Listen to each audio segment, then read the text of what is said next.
Hello student, स्वागत है आप सभी का पॉली वाला टेक्निक के एक नए वीडियो में। और बात करेंगे इस वीडियो में बीटूपी समर ट्रेनिंग के बारे में कि समर ट्रेनिंग होता क्या है, ये क्यों आपको करना होता है, कब आपको करना होता है, अगर नहीं करेंगे तो क्या इसके डिसएडवांटेज हैं और कितना पैसा लगता है, कैसे आपको करना होता है, कहां से आपको करना होता है, सारी जानकारी आपको इस वीडियो के माध्यम से मिलने वाली है। वीडियो को ध्यान से देखेंगे, सारी चीजों को समझेंगे। अगर आपको इससे संबंधित एकदम बारीकी से जानकारी चाहिए तो एक वीडियो का लिंक मैं आपको इसी वीडियो के डिस्क्रिप्शन बॉक्स में दे रहा हूं, उसको जाकर के आप देखना चाहें तो देख सकते हैं। उसमें बारीकी से एकदम डिटेल में सारी चीजें आपके लिए बताई गई है। ठीक है, अब चलिए बात करते हैं समर ट्रेनिंग के बारे में। तो सबसे पहले ये समझिए, समर ट्रेनिंग के कई सारे नाम होते हैं। जैसे समर ट्रेनिंग को हम इंडस्ट्रियल ट्रेनिंग के नाम से भी जानते हैं, इंटर्नशिप के नाम से भी जानते हैं। इसके तीन चार नाम होते हैं। ठीक है, तो बेसिकली जो कहा जाता है समर ट्रेनिंग कहा जाता है, या फिर इंडस्ट्रियल ट्रेनिंग कहा जाता है, या फिर इंटर्नशिप के नाम से कई जगह आपने सुना होगा कि हाँ इंटर्नशिप करने मुझे जाना है। तो ये तीन नाम आपके काफी ज्यादा चलते हैं। पहले क्या होता था, पहले केवल आपको फोर्थ सेमेस्टर के बाद करना होता था। कब करना होता था? फोर्थ सेमेस्टर के बाद। जैसे ही आप फोर्थ सेमेस्टर का एग्जाम दे लेते थे, उसके तुरंत बाद आपको ट्रेनिंग पे जाना होता था। 1 महीना था, 28 दिन की ट्रेनिंग होती थी। अब क्या हो गया है, जो नया सिलेबस बदला है, जो फर्स्ट ईयर के बच्चे हैं, जो सेकंड सेमेस्टर का इस बार एग्जाम दे रहे हैं, तो सेकंड सेमेस्टर के एग्जाम देने के तुरंत बाद आपको 28 दिन की ट्रेनिंग पे निकलना होगा। कहां पे निकलना होगा, कैसे निकलना होगा, इसके बारे में बात करते हैं। ठीक है, तो पहले क्या होता था कि केवल फोर्थ सेमेस्टर के बाद आपको ट्रेनिंग करना होता था। फोर्थ सेमेस्टर के बाद और फिफ्थ सेमेस्टर के पहले, यानी कि फोर्थ सेमेस्टर जैसे आपका एग्जाम समाप्त हो गया, सारी चीजें प्रैक्टिकल वाइवा समाप्त हो गया, उसके बाद से तुरंत आपको 28 दिन की ट्रेनिंग पे जाना होता था। वहां से आपको सर्टिफिकेट भी मिलता है और उसके बाद से जाकर के कॉलेज में आकर के आपको पढ़ाई वगैरह करनी होती है।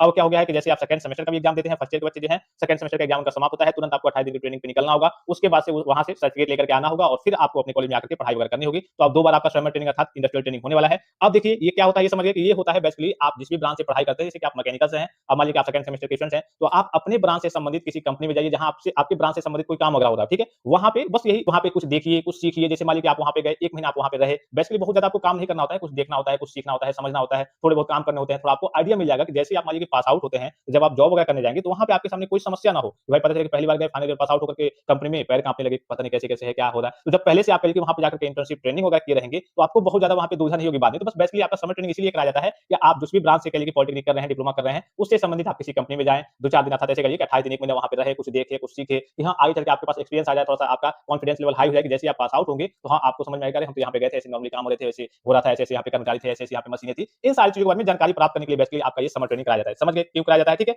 अब कब करना होता है ये मैंने आपको बता दिया कि फोर्थ सेमेस्टर के बाद और सेकंड सेमेस्टर के तुरंत बाद एग्जाम और प्रैक्टिकल वाइवा जैसे आपका समाप्त होता है, फोर्थ सेमेस्टर और सेकंड सेमेस्टर के बच्चों का तुरंत आपको 28 दिन की ट्रेनिंग पे निकलना होता है। कैसे करना होता है ये थोड़ा सा समझिए। तो इसके लिए आपको कॉलेज से एक कहिए कि लेटर मिलता है, लेटर मिलता है जिसपे कहिए कि आपके एचओडी के सिग्नेचर रहते हैं कि हाँ ये बच्चा मेरे कॉलेज से है, इसका नाम फलाना ये है, और उसके बाद उसमें डेट का ऑप्शन भी मेंशन रहते हैं। तो जैसे आप वहां पे लेटर लेकर के जैसे आप किसी कंपनी में जाएंगे, अपने ब्रांच से संबंधित जो भी आपकी कंपनी होगी, तो वहां पे इस लेटर को देंगे, तो वहां पे इस लेटर को आपका एक्सेप्ट किया जाएगा और वहां पे जैसे ही आपकी ट्रेनिंग कंप्लीट होगी उसमें डेट मेंशन कर दिया जाएगा कि हाँ इस दिन से लेकर इस दिन तक आपका ट्रेनिंग कंप्लीट हुआ है। और वहां से आपको एक सर्टिफिकेट मिलेगा, जैसे कि आपको इंटरफेस पे लिखा होगा, ये ओरिजिनल सर्टिफिकेट है पीडब्ल्यूडी का। वहां से आप जिस भी कंपनी से करेंगे, अभी कंपनी के नाम भी मैं आपको बता दे रहा हूं, तो वहां से एक आपको सर्टिफिकेट मिलेगा कि हाँ इस बच्चे ने यहाँ से 1 महीने साथ 28 दिन की ट्रेनिंग कंप्लीट कर ली है। वो सर्टिफिकेट आप लाएंगे, आप कॉलेज में देंगे। आपको कॉलेज में देना होता है, ये थोड़ा समझिए। जैसे ही आपका जो फोर्थ सेमेस्टर वाले बच्चे हैं, जैसे ही आपका फिफ्थ सेमेस्टर का एग्जाम होगा, जो सेकंड सेमेस्टर वाले बच्चे हैं, जैसे आपका थर्ड सेमेस्टर का एग्जाम होगा, तो इसी एग्जाम में आपका एक कह लीजिए कि समर ट्रेनिंग का भी सब्जेक्ट रहेगा, जो कि 50 नंबर का रहेगा। इसके 50 नंबर के आपके कह लीजिए कि वाइवा होंगे, उससे संबंधित आपसे चीजें पूछी जाएंगी कि हाँ आप कंपनी में